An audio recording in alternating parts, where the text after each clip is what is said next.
right, Dontaesboxingnation over here with the man, the miracle man, I'm Danny feeling happy, Dante. Man. I got a chance to meet you, brother. Oh, it's been an honor, man. I've always followed your work. I appreciate I want to say I appreciate you for supporting the sport of boxing, doing such a positive job supporting us fighters. You put our lives on the line, and you do such a tremendous, respectful job of doing what you do for us, and I want to commend you, brother.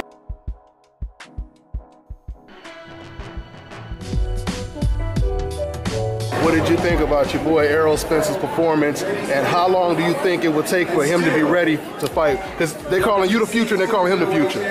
Yeah, they're calling him. Or you're past the future. Yeah, you know, at the end of the day, you know, Errol looked good. He looked sharp. You know what I mean?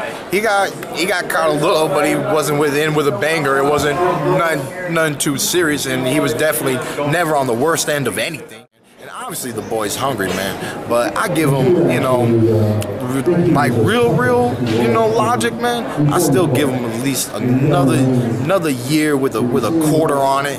You know what I'm saying? So possibly sometime in 2017 might be when it's realist. The real interesting thing is who's going to be the first person to step to him, right? Because in reality, when he called me out, man, it was almost like one of his first. Well, he was on NBC or something.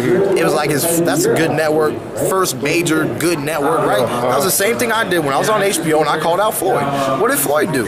Act like he never heard the shit. You know what I'm saying? So I'm supposed to acknowledge it. You know what I'm saying? So it just is what it is.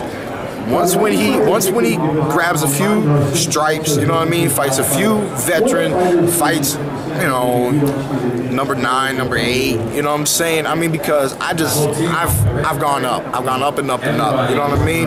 And you just, you know, I try to shoot at the top dog. You just can't shoot at the top dog, man. You're reaching too far above yourself, you know what I mean? You got to climb the ladder and then go for the shot, you know what I'm saying?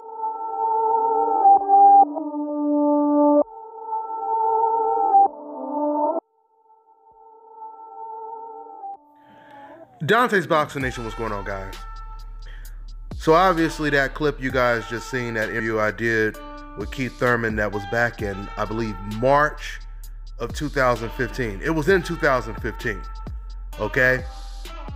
Fast forward to present day, Keith Thurman just did an interview with Fight Hype, which I'll put the link in the description box, where Keith Thurman says that Errol Spence is not on his to-do list, and he's not even focused on Errol Spence at all. He said he's focusing on his comeback fight, which obviously is not going to be against Errol Spence. Matter of fact, in the same interview, he mentioned possibly fighting against Devin Alexander, who just made a comeback and was successful this past weekend. So when you hear Keith Thurman say, I'm only focusing on my comeback fight, and he's not even on my to-do list, referring to Errol Spence. When you hear Keith Thurman say that doesn't really sound that shocking. But what Keith Thurman said next, you wouldn't believe Keith Thurman said it unless you heard him say it yourself. Now, the guy that was interviewing Keith Thurman, no doubt about it, he set up the pitch, and he basically said to Keith Thurman, he said, Keith, you know, realistically, the fight against Errol Spence, that fight probably won't happen to 2019, right? And Keith Thurman said, yeah, I mean, I have my fight, my comeback fight, and then even after that, Sean Porter is my mandatory. He said, so the Errol Spence fight is not even in the near future. So 2019 is more realistic when it comes to that fight coming to fruition. This is what Keith Thurman said. Then Keith Thurman says this, and I quote, he said, you know, Errol Spence said at the press conference to me that he was ready. He said, well, guess what, Errol? I'm not ready. That is right. Keith Thurman, he said and admitted that while Errol Spence said to him, looking him dead in his eyes, I'm ready right now, Keith Thurman said, well, guess what? I'm not ready. That is a hell of an admission. That is a hell of an admission. But what I don't get is, if Keith Thurman is willing to say something like that, why doesn't Keith Thurman just come out and say, look, man, Errol Spence is a very gifted, very special, talented fighter. Why doesn't Keith Thurman just come out and give Errol Spence the credit that he deserves, as opposed to just saying, you know what, that fight, I have mandatories, this and that, and all of these things. People would respect it more if Keith Thurman just came flat out and just said, look, the boy is a beast. That's going to be my toughest fight, and I want to build up to that. That's going to be a very tough fight. I'm one of the best in the world. Errol Spence is one of the best in the world, and we are going to have a great fight one day, right? Now, he did say he wasn't ready, which, once again, you know, you got to give Keith Thurman some credit just for admitting something like that. I mean, Keith, he talked about having his mandatories. But Errol Spence is a welterweight champion as well, so Errol Spence has mandatories too, right? On top of that, Keith Thurman, he's coming off of an injury. Now, understand something. He's coming off of an injury, but this is what? The end of 2017 going into 2018.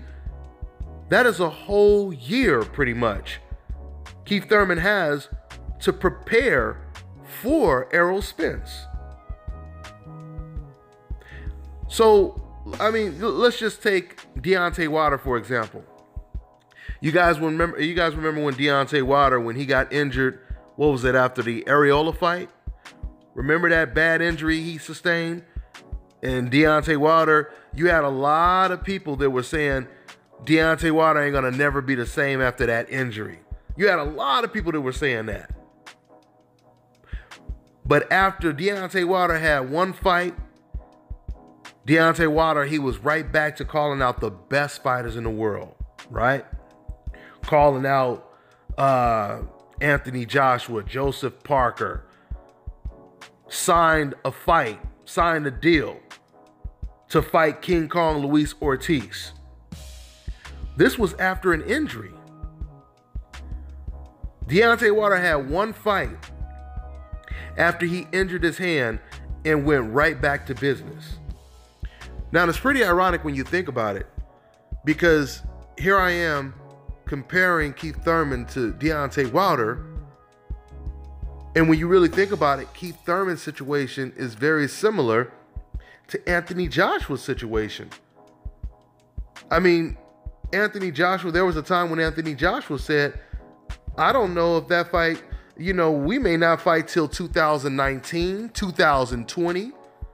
I'm not going to be forced into taking a fight, et cetera, et cetera. He talked about the belts, you know, how he worked so hard to get all these belts, and he's going to take that Wilder fight when he's ready.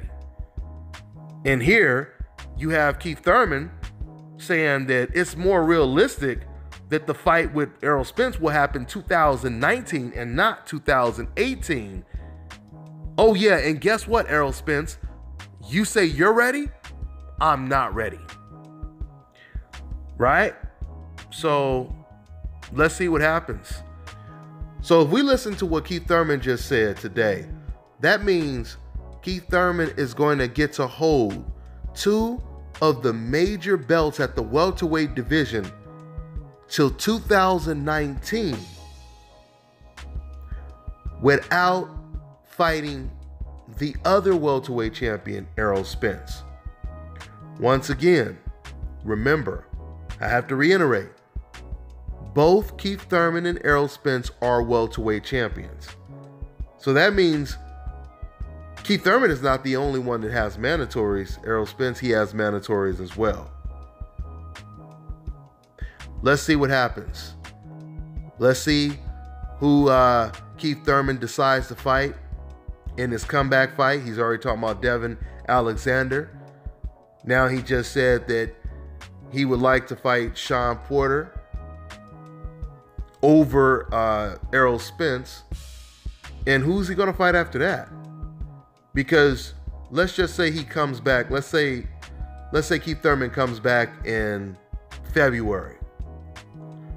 So he returns in February. He comes back and he fights in June, right?